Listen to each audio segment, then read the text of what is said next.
and that is only the beginning. House Democrats, in partnership with Senate Democrats and with great leadership from President Biden and Vice President Harris, promised to respond to the COVID-19 pandemic in a transformational way. The American Rescue Plan is a transformational piece of legislation. We promised to put vaccination shots in arms for every single American. Mission accomplished. We promised to put money in the pockets of everyday Americans who've been struggling through the economic trauma of the pandemic. Mission accomplished. We promised to make sure that children can go back to school safely. Mission accomplished. We promised to send people back to work by helping to revive and supercharge the economy. Mission accomplished. We promised to help small businesses. Mission accomplished.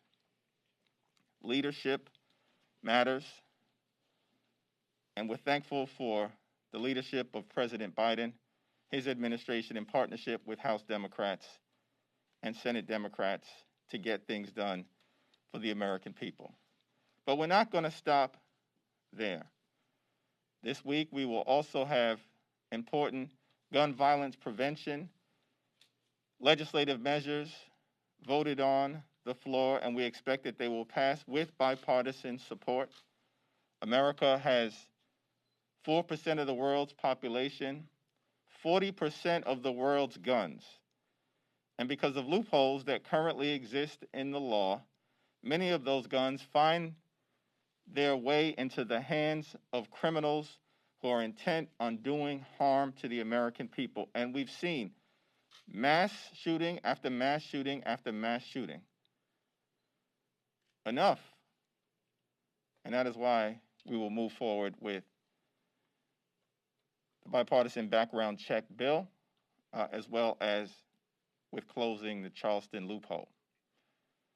We also are going to take an important step forward in terms of passing the right to organize, act, and protecting the ability of everyday Americans to collectively bargain, to organize themselves, and to be able to speak with a voice that gives them a fair shot to negotiate fair wages, fair health care, fair benefits when up against multinational corporations and intense corporate power.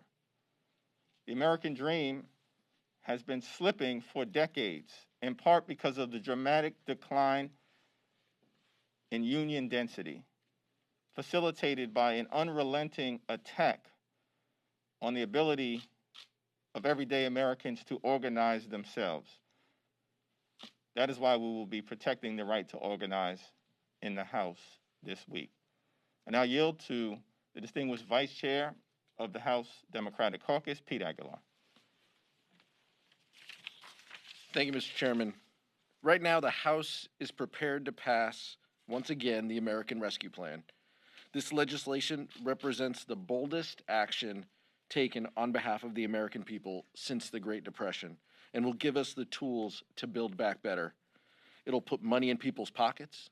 It will cut poverty in half, cut child poverty in half, and it will give our communities the resources they need to safely reopen schools. It will ramp up vaccination rates to crush this virus, and Republicans in both the House and the Senate uniformly opposed it.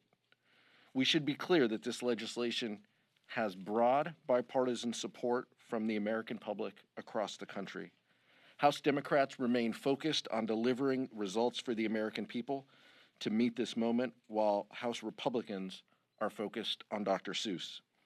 I'm proud to support this bill, and I look forward to seeing the profound impact that it will have in communities like mine and across this country.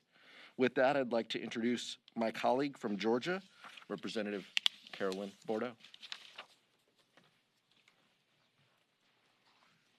Good morning. And thank you, Vice Chair Aguilar, for that introduction. And thank you, Chairman Jeffries, for your remarks. I'm also pleased to be here today with my fellow freshman, Congressman Frank Mervyn from Indiana. I ran for office in Georgia on the promise of getting my community the COVID help it needed and still needs. Throughout my campaign and the campaign for the 2 Senate seats, we would often say on the trail, vote like your life depends on it, because it does. That wasn't just a clever line. More than 500,000 Americans have died from COVID-19, including over 17,000 Georgians. We're about to close on another milestone of around 1 million infected. Hundreds of thousands more are suffering from the long-term impact of the disease. And just a few days ago, I got a letter from a teacher who is on kidney dialysis because of blood clots caused by COVID. Many small businesses are operating at a fraction of their capacity. Families are exhausted. My 9-year-old son, like so many, has been in digital learning for a year, starting this month. This week, we will fulfill the promise that we made to the people in Georgia and this country when the House sends the American Rescue Plan to President Biden for his signature. We are voting on a bill that will save lives and livelihoods. Though we've made a lot of progress, including the remarkable development of 3 COVID vaccines in less than a year, we still have a long way to go. My husband used to wake up every day and ask, "Dear Lord, when are they going to have a vaccine?" And now he wakes up every day and says, "When are we going to get the vaccine?" The American Rescue Plan will help us get shots in arms, will increase funding for testing, the development of new therapies, and the expansion of the public health workforce. If there's one thing, though, that COVID has taught us, it is how our social safety net has fallen short. There are many important provisions in this bill to shore up our working families, but there is one I really want to focus on in particular in Georgia, because Georgia is one of the top states in the nation for the number of uninsured. In my district, Georgia's 7th, 14% of our population, 120,000 people, lack health insurance, and that was before the pandemic. I want to be clear that most of these people are working and are either too poor to be able to get a subsidy to purchase health insurance on the exchange, or simply can't afford to pay the extortionary health insurance prices that we face in Georgia. There are people in my community who hold good jobs, are in 2-income families, and live in nice homes, but they still struggle to afford health insurance because many of them have to pay between $2,000 and $3,000 every month. The American Rescue Plan says enough is enough and caps healthcare insurance premiums for families that purchase on the exchange at 8.5% of their income. This is going to be very important to expanding health insurance coverage in Georgia and across the country. Then there is Medicaid expansion. There are 12 states in the country that have yet to expand Medicaid, and my state of Georgia is one of them. The American Rescue Plan gives a major incentive to each of those 12 states to do so by giving states like Georgia a second chance to expand Medicaid and get higher federal matching rate for Medicaid expenses. Our governor has been complaining about not getting enough state aid in the rescue package, even though he would not support the bill anyway. But he also leaves approximately $1.9 billion on the table in federal money each year to expand Medicaid and ensure health insurance for around 500,000 people in Georgia and save rural hospitals. Expanding Medicaid is not just the right thing to do, it is the smart thing to do. Not only will more people have health insurance, but in Georgia, the cost of uncompensated care is baked into our high health insurance premiums. Finally, I would be remiss to stand up here and not also mention the For the People Act that we passed last week.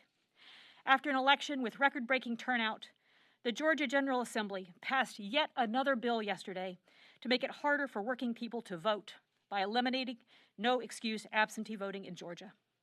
This isn't about politics. It's about making it easier to vote.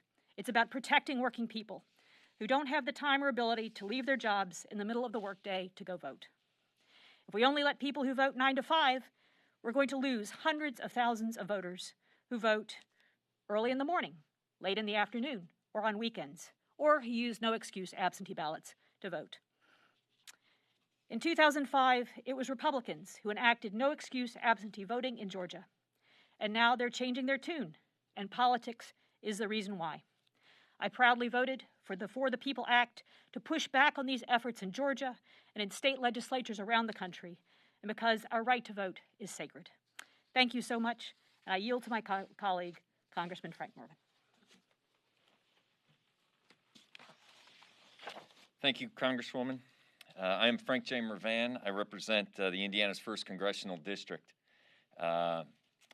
I have walked on the picket lines. I have chanted one day longer, one day stronger. I've been in the union halls when people have been on strike and they've given up their incomes and their health insurance in order to have a collective voice. I also sat across the table from individuals who have lost or been displaced from their job based on policies that are no control of their own. And today, I am proud to say that I and the United States Democratic Caucus have a message to the union sisters and brothers. We have your back. Just like in communities across and throughout our nation, unions are the backbone of Northwest Indiana's economy. My district is a manufacturing hub and one of the largest steel-producing regions in the nation. And that success is because of the United Steelworkers. The international longshoremen work at the Port of Indiana, moving iron and ore and goods and products throughout Lake Michigan.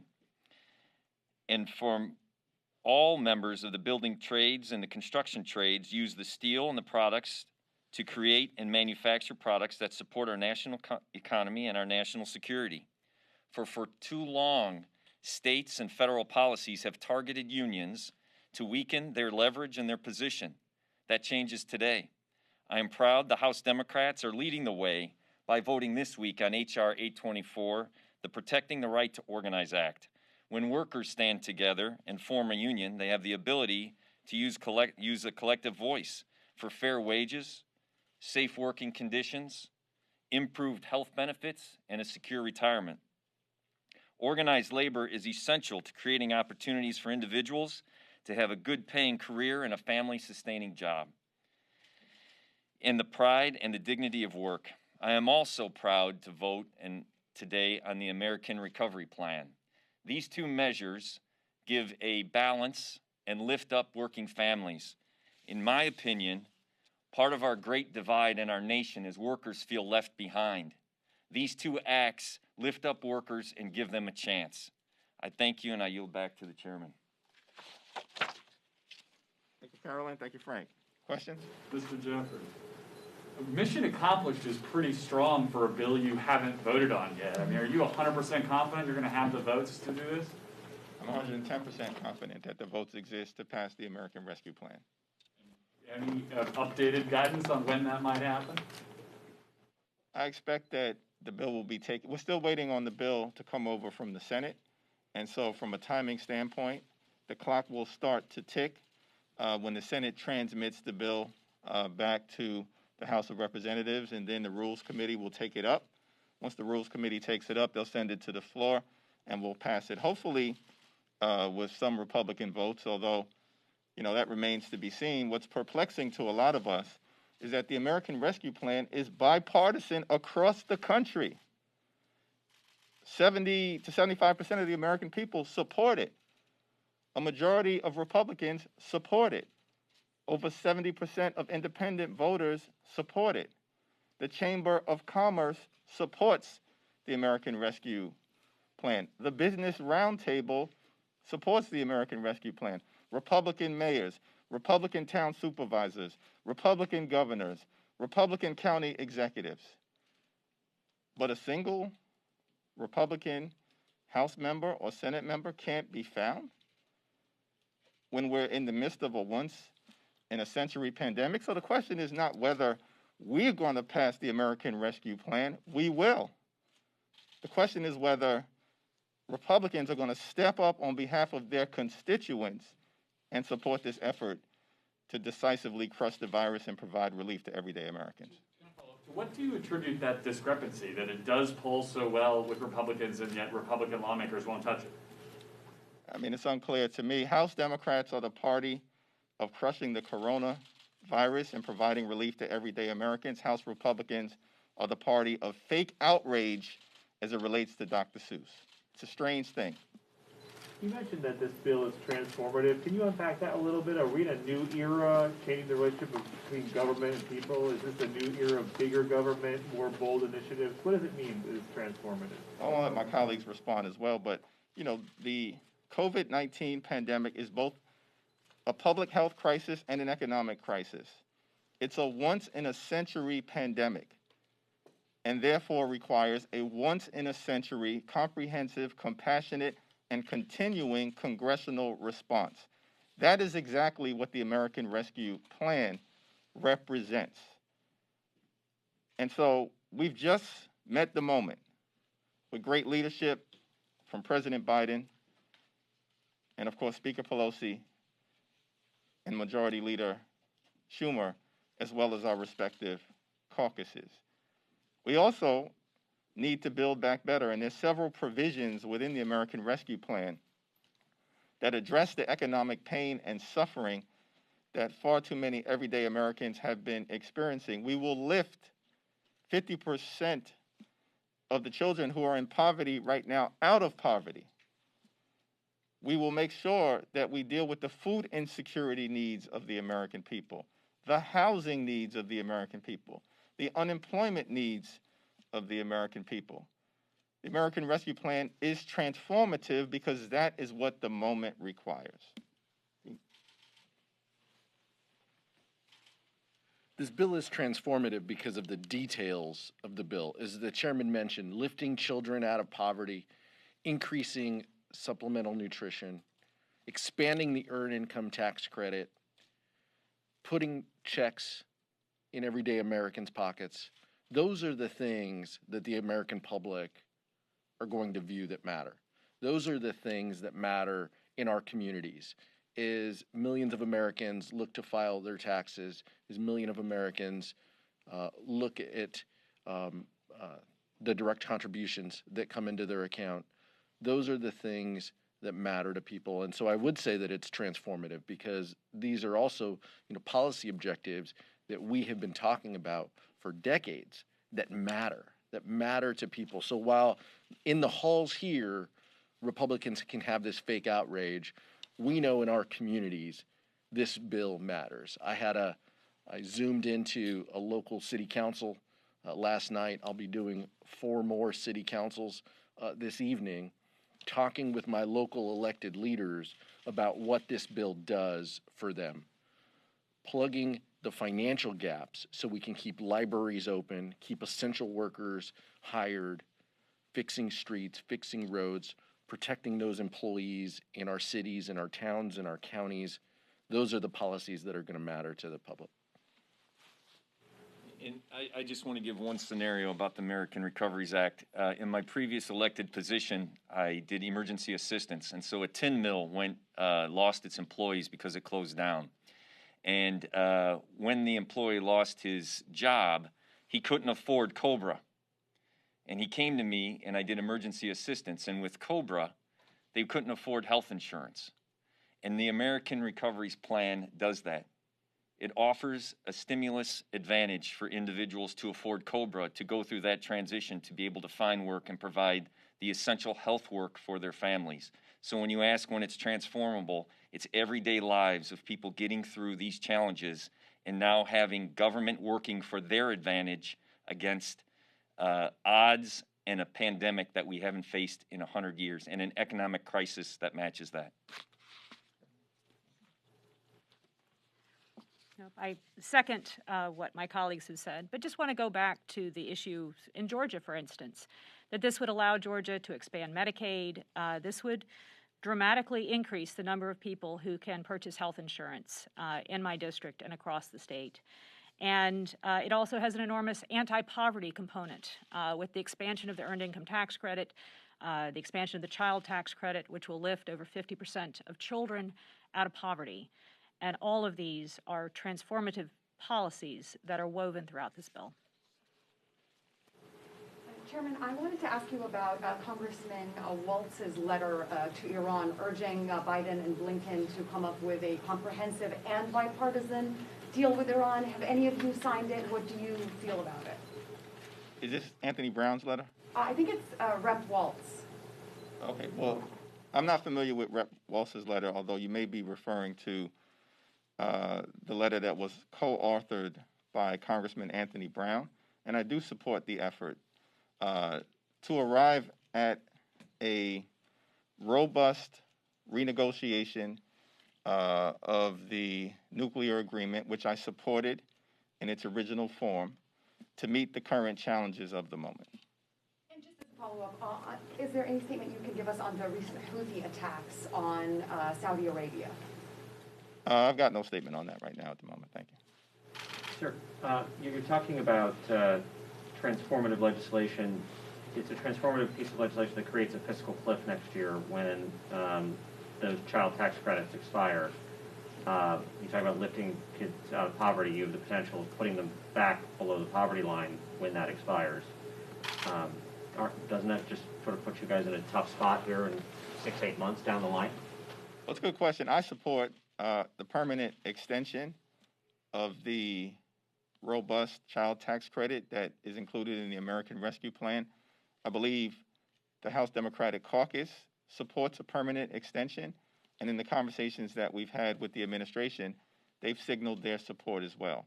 It's an issue to be worked on as we approach the next fiscal year, and I'm confident that we may even find some bipartisan support. As you know, in the Senate, though they didn't vote for the American Rescue Plan, both Senator Romney and Senator Rubio have championed an expanded child tax credit. And I expect that there's some common ground that we'll be able to find with them and others as we pursue making this important step forward permanent. So how do you pay for that? It's $1 trillion over 10 years. Well, that's a question to be explored at the moment, and that we confront it, which will be in the context of next year's spending bill. And so let's see where we are. I know Chairman Neal, for instance, has some ideas. The other point to make in this area is that, one, we also believe that it pays for itself, because when you lift up children out of poverty in such a dramatic way, that has a positive impact on the economy, that has a positive impact on the decline in the need for governmental services that would otherwise be required when you have children who are living in poverty. And so it's a conversation to be explored at the appropriate moment. I know it's something that we're already thinking about, but we have to get through passing the American Rescue Plan first. Thanks, sir. We'll go there and then to the okay. On immigration, you've seen the reports. There's a surge at the border. A lot of the new arrivals are children, and according to these reports, it sounds like the conditions in some cases are pretty dismal in these detention centers. You Democrats were very critical of the Trump administration's handling of similar situations. How do you think the Biden administration is doing, and what is Congress's role? Well, the Biden administration, I think, is doing well, and it's going to approach the situation on the border in a compassionate fashion, which is 180 degrees the opposite of the approach that the Trump administration took at the border. Cruelty was the point when it comes to the way that the Trump administration handled the humanitarian crisis at the border. Compassion, lifting up the rule of law, and the fact that we're a nation of immigrants who embrace the idea that people who come to our borders seeking asylum should be given a meaningful opportunity to be heard. I expect that all of those principles will be lifted up by the Biden administration as it confronts this crisis. And also, it's important to note, and then I'll yield to Pete, who has been working hard and is one of our leaders on the immigration issue, is that in the comprehensive immigration reform bill that is being championed by Linda Sanchez on behalf of the Biden administration, there's a plan to deal with the humanitarian situation in the Central American Northern Triangle countries, in particular of Guatemala, Honduras, and El Salvador. There's a plan to deal with the violence, the poverty, and the corruption.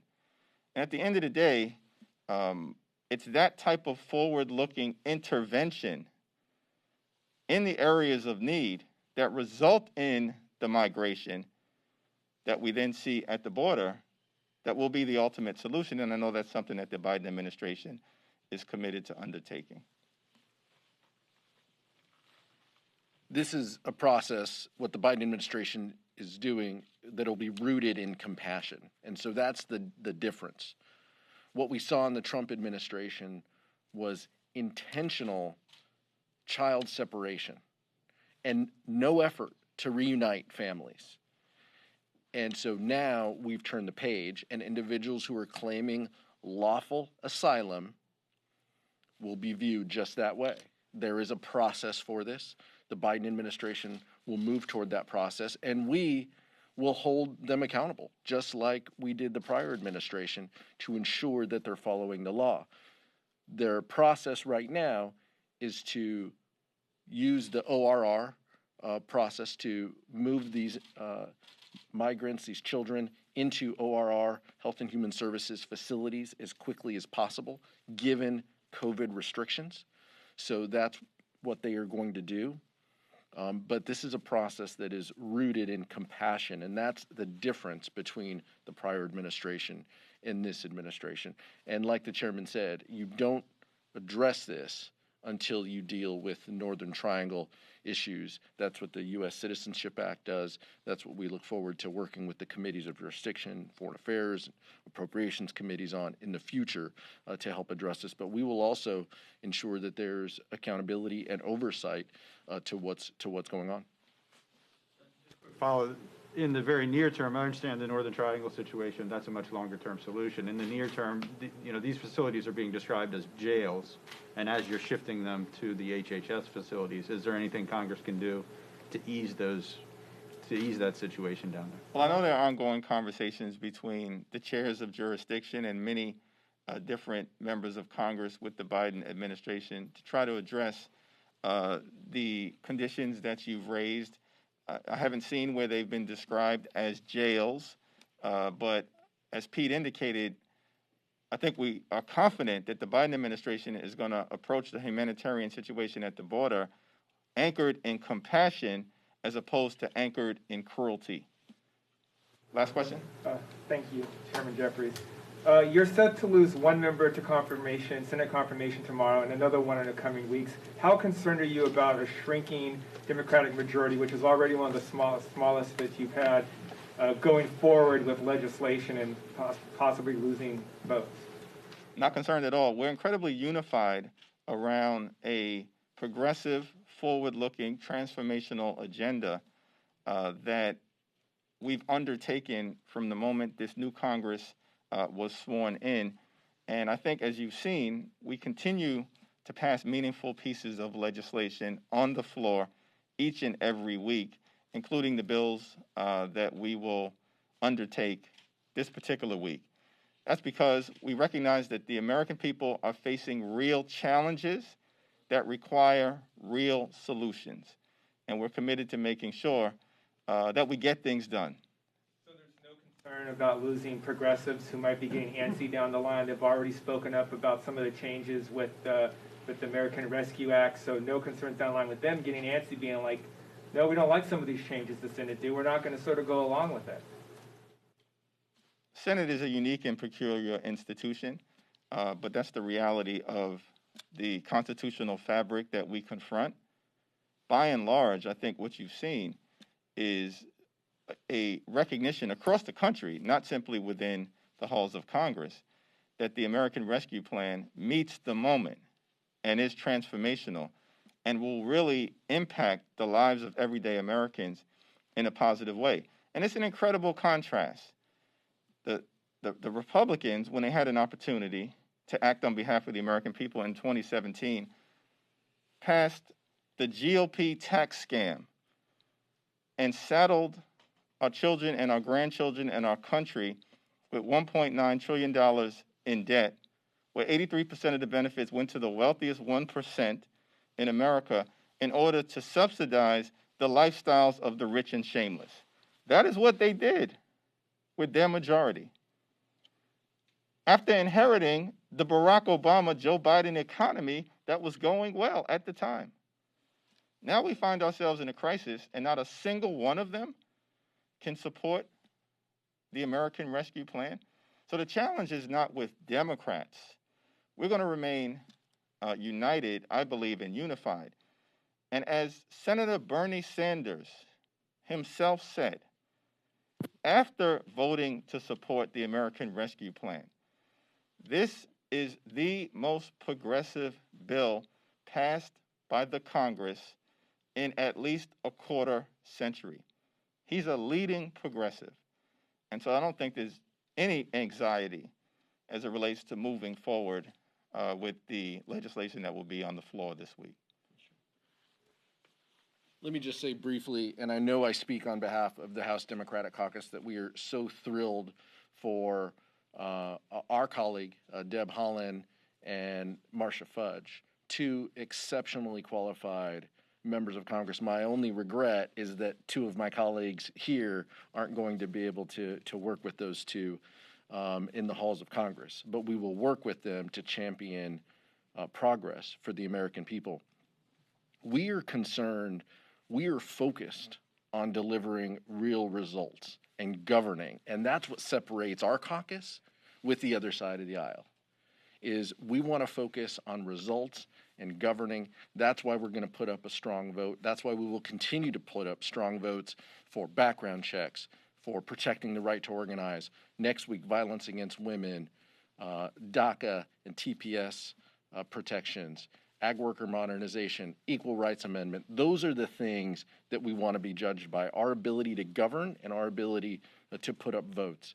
And so that's what we want to do on behalf of the American public. Mr. Chairman. Yeah, the party of the American Rescue Plan versus the party of Marjorie Taylor Greene, Ted Cruz, and Dr. Seuss is not really a fair fight. Thank you very much.